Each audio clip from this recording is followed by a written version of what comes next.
شما از لحاظ جنسی دارای سکس مردونه مثل رستم یا افشارشاه نمیشید. خب همین حالا خدا پدرت بیامرده.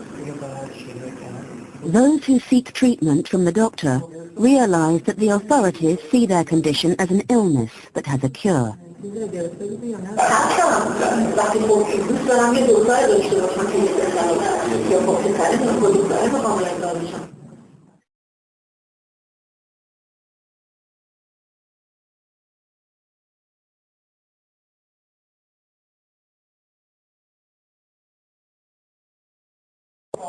یکی از دغدغه‌های خانواده‌ها و خود این عزیزانی که می‌خواهند تغییر جنسیت بدن اینه که آیا این کاری که ما داریم می‌کنیم شرعی هست یا نه؟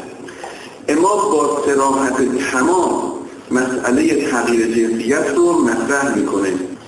می‌فرماد حرام نیست، هر کاری جایزه مگر اینکه دقیقاً کد داده بشه توی قرآن یا روایات ما به این کار حرامه.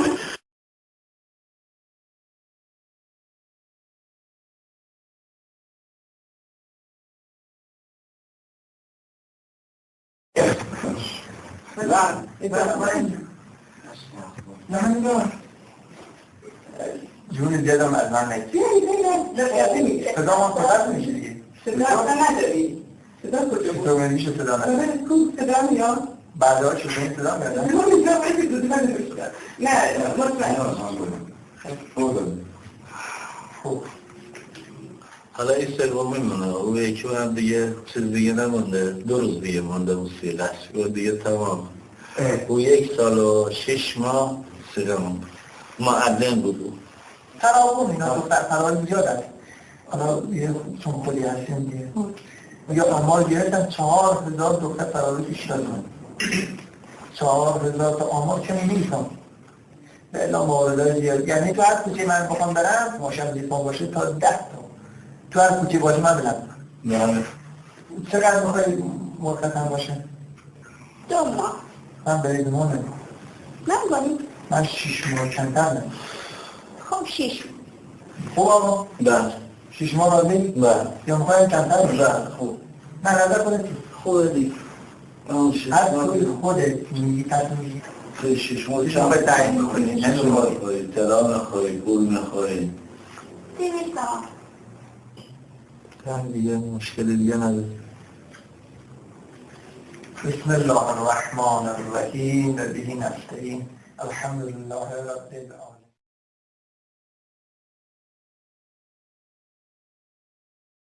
من خودم اگرم بخواستم رابطه داشته باشم دیگه نبودی که مثلا نامشروع باشه شرعی بود آره دوباره مثلا 1 ساعت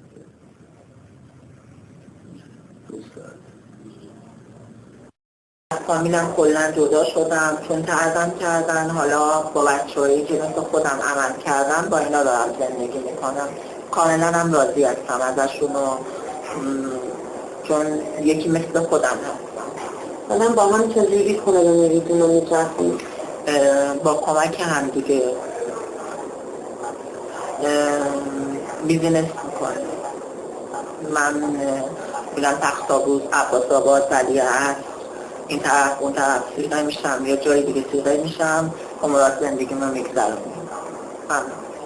خود فروشی میکنیم واسه خودشون چیزایی دارم بعد هر جا که ما مثلا میریم برای چیز ما سیغه میشن یعنی حلال میشیم چون ما چون اگر تخصیلی یه چیزا نداریم مطبع نداریم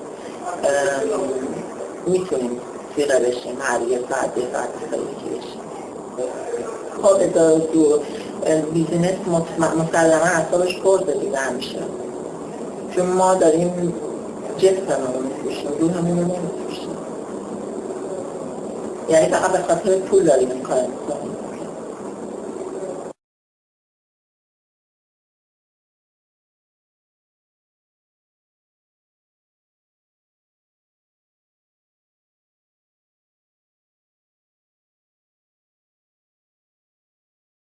After the revolution, women were forbidden to show their hair, arms, or their legs. They were required to cover themselves from head to toe and wear clothes that would hide the shape of their body. Some wore the all-encompassing black chador, which literally means tents. Others chose long and loose-fitting black coats. Many still dress this way.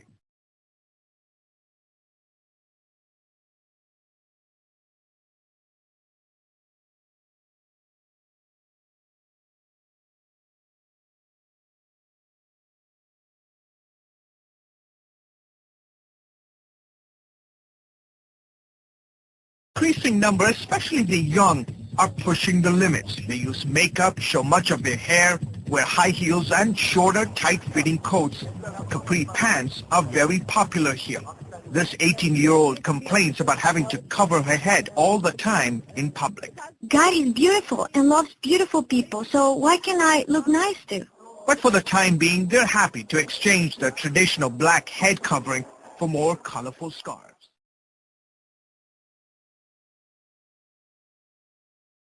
بپرسم که این مدلی که شما دارین، مدل مویی که دارین، آرایشی که دارین، اسمش چیه؟ فشن یعنی چی؟ یعنی یه چیز باحال، یه مدل جدید، بعد عجیب غریب. چرا این مدل استفاده میکنی؟ الان همه چی عجیب غریب شده. وقتی زندگی عجیب غریب شده، مدل هم عجیب غریب شده دیگه. ایرانی‌ها کلا باید چه ریختی باشن؟ همین ریختی. چه مدلی در لباس پوشیدن و ظاهر و آرایش خودتون تبعیت میکنید؟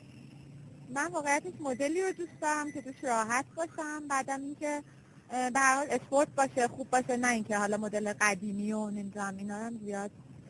خودتون اصلا اسم این مدل‌ها رو نمیدونین، چون دیگران استفاده میکنن شما استفاده میکنین. خب مد شده دیگه. چجوری مد میشه؟ چجوری میفهمی یه چیزی مد شده؟ خب بیرون میبینیم، توی فشن میبینیم، فشن تیوی میبینیم. یعنی ماهواره؟ بله. این پیرنی که پوشیدی کی برات خریده؟ اینا مادر. مدل خاصی، اسم خاصی داره؟ اون بهش میگم چوریکی. همین ارتشی ده. چروکی یا چریکی؟ چریکی هم.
Adoration.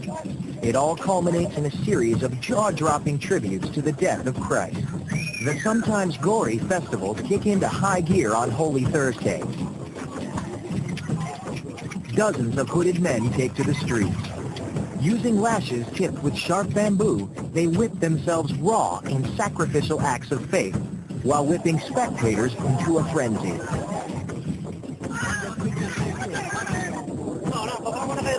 Most flagellants hope God will grant them favors in exchange for their suffering. Spectators often urge on the bleeding penitents by pricking their backs.